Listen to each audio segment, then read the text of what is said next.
Pada beberapa minggu yang lalu kita sudah membahas tentang Al-Kutub As-Samawiyah, beriman kepada kitab yang diturunkan oleh Allah Subhanahu wa taala. Beriman kepada kitab-kitab, ya. Dan Allah Subhanahu wa taala sudah menurunkan panduan ketika mengutus seorang nabi, maka Allah Subhanahu wa taala memberikan juga apa? Kitab panduan sebagai pedoman. Ya, sebagai pedoman. Seluruh nabi Allah Subhanahu wa taala turunkan juga kitab. Tetapi yang diberitahukan oleh Allah Subhanahu wa taala sampai kepada kita, Allah Subhanahu wa taala menurunkan 4 kitab kepada para nabi dan rasul tersebut. Bisa jadi lebih, Allahu a'lam. Tetapi yang diberitahukan kepada kita adalah 4 kitab, yaitu Zabur kepada Nabiullah Daud alaihissalam, Taurat kepada Musa alaihissalam, dan Injil kepada Nabi Isa alaihissalam. Kemudian Al-Quran diturunkan oleh Allah Subhanahu wa taala kepada Nabiullah Muhammad sallallahu alaihi wasallam.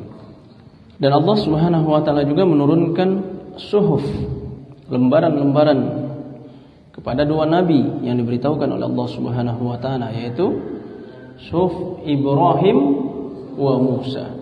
Ya, diturunkan kepada Nabiullah Ibrahim alaihissalam dan Nabi Musa alaihissalam.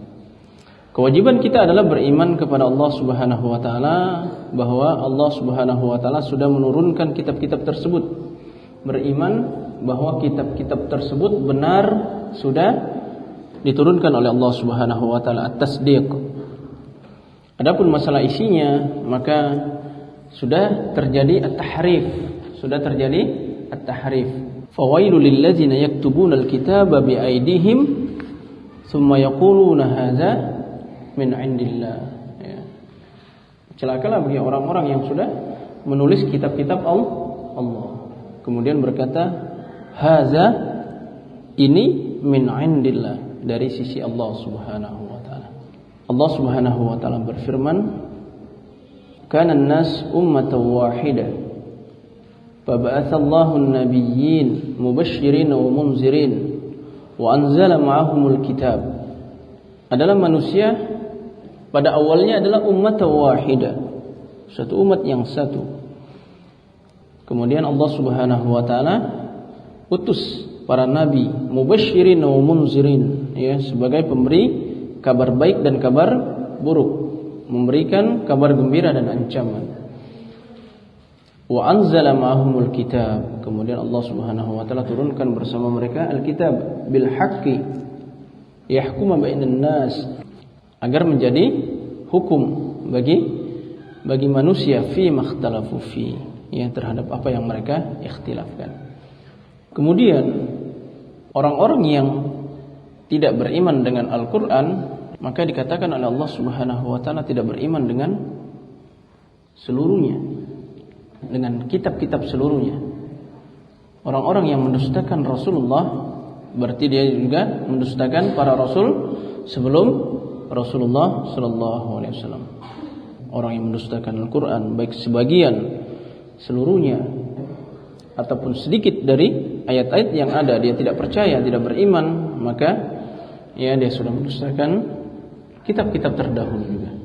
Kemudian Allah Subhanahu wa taala sudah turunkan Taurat, Injil, Zabur, ya, kepada nabi-nabi terdahulu, dan kemudian Allah Subhanahu wa taala turunkan Al-Quran.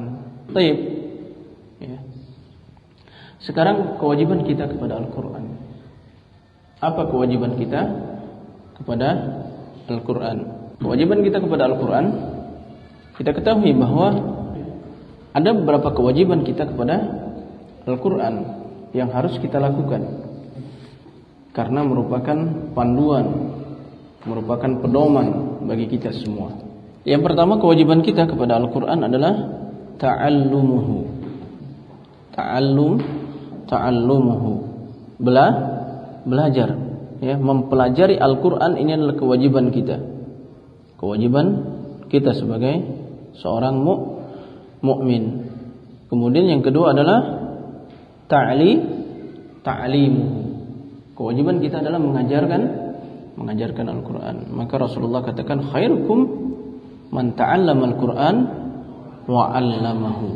Dan di dalam proses ta'allum wa ta'lim, dalam proses belajar dan mengajar ini, maka ada hal-hal yang harus kita lakukan terhadap Al-Qur'an.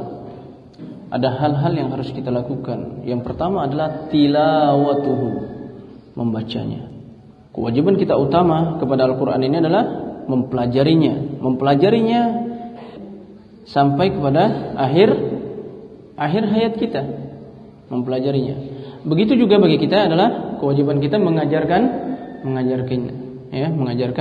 Al-Quran tersebut. Ini kewajiban bagi kita. Kalau bukan belajar maka mengajar. Kalau bukan belajar maka mengajar. Dan di dalam proses belajar mengajar itu, yang pertama adalah kewajiban kita tilawatuhu, membacanya. Maka Allah Subhanahu wa taala turunkan ayat pertama apa? Membaca. Iqra, ya, membaca. Dan kewajiban kita adalah membaca Al-Qur'an. Dan Allah Subhanahu wa taala berikan kelipat gandaan pahala bagi orang-orang yang membaca Al-Qur'an. Allah Subhanahu wa taala lipat gandakan, ya, pahala bagi orang-orang yang membaca Al-Qur'an. Satu huruf dibalas oleh Allah Subhanahu wa taala dengan 10 kebaikan. Satu huruf dibalas dengan 10 kebaikan, dan ini merupakan tanda kasih sayang Allah Subhanahu wa taala. Ternyata bukan hanya satu huruf dibalas 10 kebaikan, tetapi dengan 10 kebaikan, ya, dengan satu huruf yang dibalas dengan 10 kebaikan itu juga dihapuskan 10 keburukan, kesalahan kita. Dihapuskan 10 keburukan kita. Maka berapa banyak pahala bagi orang-orang yang membaca Al-Qur'an, mengetahui atau tidak mengetahui maknanya. Kewajiban kita adalah membacanya. Maka dalam doa kita, warzuqna tilawatahu ana al-lail wa atrafan nahar. Jadi siang dan malam kita meminta kepada Allah Subhanahu wa taala agar diberikan apa? Karunia bisa membaca Al-Qur'an. Karena nanti suatu saat ada waktu di mana kita tidak bisa membaca Al-Qur'an. Al-Qur'an ada, tetapi kondisi tidak membolehkan. Coba lihat di Cina. Di Uighur situ, provinsi Xinjiang. Bagaimana orang-orang Islam tidak dibolehkan menyimpan Al-Qur'an? Tidak dibolehkan menyimpan Al-Qur'an. Kalau ketahuan menyimpan Al-Qur'an maka akan dihukum dengan hukuman yang berat. Diketahui membaca Al-Qur'an baik melalui hafalan ataupun melalui mushaf yang dilihat, maka akan dihukum dengan hukuman yang berat, dipenjara tanpa tahu kapan dibebaskan. Di sana dihukum, hak asasinya dihilangkan. Makanan-makanan yang dikasihkan adalah makanan-makanan yang haram, dan itu sudah diketahui umum. Wanitanya tidak boleh menutup aurat, laki-lakinya tidak boleh memanjangkan jenggot. Kalau memanjangkan jenggot sedikit saja maka sudah dianggap fundamentalis. Jadi seperti itu pada saatnya. Nah, kita diberikan oleh Allah Subhanahu wa taala nikmat yang luar biasa, bisa membaca kapan saja, di mana saja. Al-Qur'an bertaburan sampai berkotak-kotak. Tinggal mau tidak kita untuk membacanya. Kemudian, ya, dalam proses belajar mengajar itu juga kewajiban kita adalah fahmuhu, memahami Al-Qur'an, memahami isi kandungan Al-Qur'an. Memahami isi kandungan Al-Qur'an ini, maka kewajiban kita adalah mengetahui maknanya. Al-Qur'an diturunkan dengan bahasa Arab, ya, diturunkan dengan bahasa Arab. Diturunkan dengan bahasa Arab, maka penting bagi kita semua untuk mengetahui bahasa Arab. Maka Ibnu Taimiyah mengatakan tentang belajar bahasa Arab ini, memahami Islam ini wajib mengetahui bahasa Arab. Kalau diperintahkan untuk mengetahui ajaran-ajaran Islam, maka diperintahkan juga dengan mengetahui wasailnya. Dan wasail, sarana untuk mengetahui ajaran-ajaran Islam ini adalah dengan bahasa Arab. Maka dalam kaidah usuliyah dikatakan ma la yatimul wajib illa bihi fahuwal wajib. Suatu yang wajib yang tidak sempurna kecuali dengan sesuatu yang lain, maka sesuatu yang lain itu menjadi wajib. Mempelajari Islam, yang mempelajari Al-Quran tidak akan sempurna tanpa mengetahui bahasa Arab, maka belajar bahasa Arab menjadi wajib. Ya, maka kita fahami maknanya. Dan di dalam Al-Quran ini ada makna-makna yang muhkam, kemudian ada makna-makna yang mutasyabihat. Yang muhkamat diketahui, ya, hukumnya apa, makna yang tersurat itu apa, diketahui makna yang tersirat itu apa. Sedangkan yang mutasyabihat, ya, maka para ulama kalau itu berhubungan dengan sifat-sifat Allah, maka menyerahkannya kepada Allah Subhanahu wa taala, at-tafwid, menyerahkannya kepada Allah Subhanahu wa taala. Ataupun mentakwil, dan mentakwil ini adalah untuk ulama-ulama ar-rasikhuna fil ilmi, orang-orang yang betul-betul mendalami atau mempunyai kedalaman ilmu, ya, tentang tafsir tersebut. Maka kewajiban kita adalah memahami isi kandungan Al-Quran, memahami isi kandungan Al-Quran. Kemudian yang keempat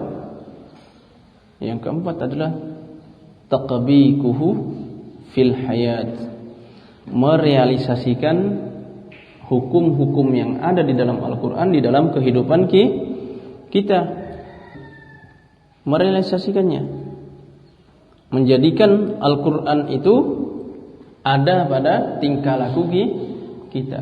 Maka kewajiban kita setelah mengetahui hukumnya, kewajiban kita kepada Al-Quran ini apa?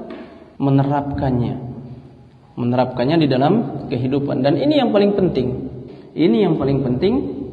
Di samping kita membaca lalu kita memahami, maka yang paling penting berikutnya adalah menerapkannya dalam kehidupan. Kita sudah mengetahui hukum suatu hal, maka wajib bagi kita untuk menerapkannya. Ya, kita sudah mengetahui larangan Allah Subhanahu wa taala pada suatu hal, maka kita harus tinggalkan larangan-larangan yang dilarang oleh Allah Subhanahu wa taala.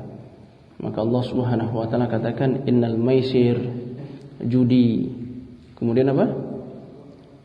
Wal azlam wal ansab wal azlam innamal maisir innamal khamru wal maisir wal ansab wal azlam rijsun. Ini adalah sesuatu yang kotor. Maka sesuatu yang kotor kemudian disamakan oleh Allah Subhanahu wa taala dengan perbuatan setan, maka ini menunjukkan suatu perbuatan yang haram. Khamar, minum khamar, kemudian berjudi, ya, berjudi bagaimanapun caranya dan apapun namanya, apapun bentuknya adalah haram. Begitu juga dengan mengundi nasib, meramal, mengundi nasib, bertaruh. Ini juga merupakan suatu yang haram. Maka kalau ada yang hobi mancing misalnya, jangan sampai dengan mancing itu malah berjudi. Bagaimana? Mancing kok berjudi? Iya. Lomba mancing, dikumpulkan duit. Nanti dari hasil uang yang dikumpulkan itu dibelikan hadiah atau dijadikan sebagai hadiah. Sebagian diberikan ikan, terkumpul sekian puluh juta misalnya, lalu itu yang dijadikan hadiah pertama, kedua, ketiga. Maka ini tidak boleh. Ini termasuk apa? Maisir, judi. Maka kita, ya, apabila kita sudah diberitahukan oleh Allah Subhanahu wa taala tentang hukum tentang kewajiban, tentang larangan. Kewajiban kita sebagai seorang mukmin adalah apa? Tatbiquhu, menerapkannya, merealisasikannya ke dalam kehidupan kita. Maka Umar bin Khattab ini, ya kita tahu, kalau dia belum melakukan apa yang diturunkan oleh Allah Subhanahu wa taala dari Al-Qur'an, maka dia tidak beranjak dari ayat itu sampai dia hafal dan dia lakukan. Ini Umar bin Khattab. Umar bin Khattab kalau belum dia lakukan, maka dia belum berpindah dari ayat tersebut. Dia berpindah setelah dia melakukan isi kandungan dari ayat yang diturunkan oleh Allah Subhanahu wa taala. Dan kewajiban kita yang selanjutnya adalah hifzuhu, yaitu menghafalnya. Kita ketahui bahwa Allah Subhanahu wa taala memuliakan ya orang-orang yang hafal Al-Qur'an. Orang-orang yang hafal Al-Qur'an. Dan orang-orang yang hafal Al-Qur'an ini harus berakhlak dengan Al-Qur'an. Jangan sampai dia hafal Al-Qur'an tetapi tidak berakhlak Al-Qur'an. Dia tidak berakhlak dengan akhlak yang ada di dalam di dalam Al-Qur'an. Dan salah satu ibadah yang diperintahkan oleh Allah Subhanahu wa taala nanti sampai kita masuk ke dalam surga, bahkan ini menjadi penentu bagi kita untuk di mana tempat kita di surga nanti, apa? Adalah hafalan Al-Qur'an. Maka diperintahkan oleh Allah Subhanahu wa taala nanti Iqra wartaqi, bacalah dan naiklah. Sesungguhnya tempat terakhirmu adalah di mana engkau terakhir membaca Al-Qur'an atau menghafal Al-Qur'an. Di situ. Jadi makin tinggi nanti ya, ketika seseorang sudah masuk ke dalam surga, maka orang-orang yang hafal Al-Qur'an ini akan diperintahkan untuk terus membacanya. Karena nanti makin banyak hafalannya, makin banyak yang dibacanya, maka makin tinggi pula tempat dan kedudukannya di surga. Kalau orang yang sholat sudah begitu masuk, sudah inilah tempat kamu, sudah disediakan melalui pintu sholat, babur rayyan begitu juga. Tetapi orang-orang yang menghafal Al-Qur'an, ya, berinteraksi dengan Al-Qur'an, selalu berinteraksi dengan Al-Qur'an, maka akan diperintahkan oleh Allah Subhanahu wa taala terus membacanya, dan bersamaan dengan itu dia akan berada pada tempat di mana akhir dari ayat yang dia baca. Kalau faqih ya, ketika diperintahkan oleh Allah masuk ke dalam surga untuk membaca Al-Qur'an, ternyata ayat terakhir yang dia baca adalah dari surat An-Nas. Minal jinnati wan nas, ya, masyaallah, a'la daraja fil jannah. Dia ya berada di tempat yang paling tinggi di surga. Maka faqih ini akan kita cari-cari, ya, siapa tempat yang paling tinggi. Pengen dong menikmati apa?